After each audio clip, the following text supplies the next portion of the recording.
ಅಯ್ಯಪ್ಪ ಸ್ವಾಮಿ ಮಾಲಾಧಾರಿಗಳ ಪಾದಯಾತ್ರೆಯಲ್ಲಿ ಶ್ವಾನವೊಂದು ಅಯ್ಯಪ್ಪ ದೇವರ ಸನ್ನಿಧಾನದತ್ತ ಹೆಜ್ಜೆ ಹಾಕ್ತಿದೆ. ದಿನಪ್ರತಿ ಸುಮಾರು 40 ಕಿಲೋಮೀಟರ್ ನಡೆಯುತ್ತಿರುವ ಶ್ವಾನವನ್ನು ಕಂಡು ಎಲ್ಲರೂ ಅಚ್ಚರಿಗೊಳಗಾಗಿದ್ದಾರೆ. ಬೆಳಗಾವಿ ಜಿಲ್ಲೆಯ ರಾಯಭಾಗ ತಾಲೂಕಿನ ಬೆಕ್ಕೇರಿ ಗ್ರಾಮದಿಂದ ಅಯ್ಯಪ್ಪ ಮಾಲಾಧಾರಿಗಳ ತಂಡ ಶಬರಿಮಲೆಗೆ ಪಾದಯಾತ್ರೆ ಕೈಗೊಂಡಿದ್ದಾರೆ. ನವೆಂಬರ್ 4ರಂದು ಪಾದಯಾತ್ರೆ ಶುರು ಮಾಡಿದ್ರು.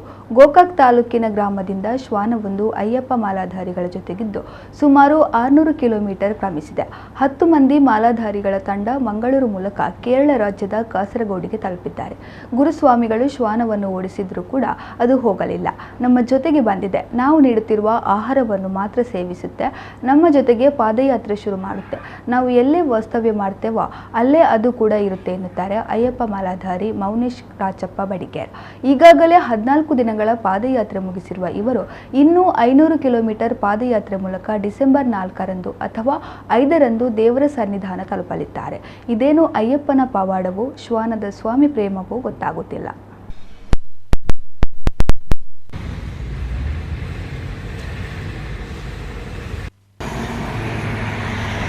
ಬೆಳಗಾವಿ ಜಿಲ್ಲೆ ರಾಯಬಾಗ ತಾಲೂಕಿನ ಬೆಕ್ಕೇರಿ ಗ್ರಾಮದಿಂದ ನವೆಂಬರ್ 4/11/2023ರಂದು ಶ್ರೀ ಸನ್ನಿಧಾನ ಶಬರಿಮಲೆಗೆ ಪಾದಯಾತ್ರೆ ಹೊರಟಿದ್ದೇವೆ. ಡಿಸೆಂಬರ್ 4 ಅಥವಾ 5ನೇ ತಾರೀಕು ನಮ್ಮ ದರ್ಶನ ಶಬರಿಮಲೆಯಲ್ಲಿ ಆಗುತ್ತೆ, ಅಯ್ಯಪ್ಪನ ದರ್ಶನ ಆಗುತ್ತೆ. ಬೆಳಗಾವಿ ಜಿಲ್ಲೆ ಗೋಕಾಕ್ ತಾಲೂಕಿನ ಕಲ್ಲೋಳಿ ಗ್ರಾಮದಿಂದ ಶ್ವಾನವೊಂದು ನಮ್ಮ ಜೊತೆಯಲ್ಲಿ ಪಾದಯಾತ್ರೆಯನ್ನು ಮಾಡ್ತಾಯಿದೆ.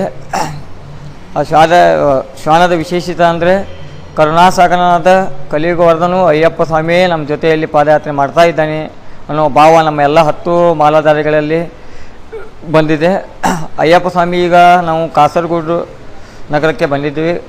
600 ಕಿಲೋಮೀಟರ್ಗಳ ಪ್ರಯಾಣ ಶ್ವಾನವೂ ನಮ್ಮ ಒಡನೆ ಬಂದಿದೆ. ಇನ್ನೂ 600 ಕಿಲೋಮೀಟರ್ಗಳ ಪ್ರಯಾಣ ಬಾಕಿ ಇದೆ. ಅಯ್ಯಪ್ಪ ನಮ್ಮೊಡನೆ ಇನ್ನೂ 600 ಕಿಲೋಮೀಟರ್ಗಳು ಬರ್ತಾನೆ ಅನ್ನೋ ವಿಶ್ವಾಸ ಎಲ್ಲ ಅಯ್ಯಪ್ಪ ಸ್ವಾಮಿಗಳಲ್ಲಿ ಬಂದಿದೆ. 3 ವರ್ಷದಿಂದ ಪಾದಯಾತ್ರೆ ಮಾಡ್ತಿದ್ದೀವಿ.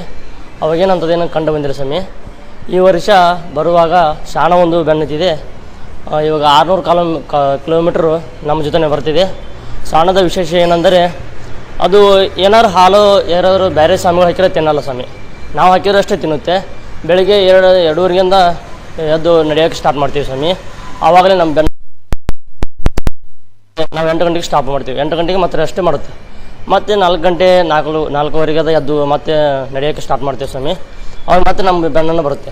ಹಾದಿಯಲ್ಲಿ ಎಲ್ಲಿ ಹೋಗಲ್ಲ ಸ್ವಾಮಿ. ಮತ್ತು ಶಾಣ ನೋಡಿದರೆ ಎಲ್ಲಿ ಹೋಗಲ್ಲ, ನಮ್ಮ ಬೆನ್ನ ಇರುತ್ತೆ ಅಂತೆ. ನಮ್ಮ ಸ್ವಾಮಿಗಳು ಹಾಕಿದ್ರೆ ಅಷ್ಟೇ ಫುಡ್ ತಿನ್ನುತ್ತೆ, ಅದನ್ನ ಬಿಟ್ಟರೆ ತಿನ್ನಲ್ಲ. ಅದು ಹಾಲು ಹಣ್ಣು ನಾವು ಏನು ತಿಂತೀವೋ ಅದನ್ನು ಹಾಕ್ತೀವಿ ಸ್ವಾಮಿ.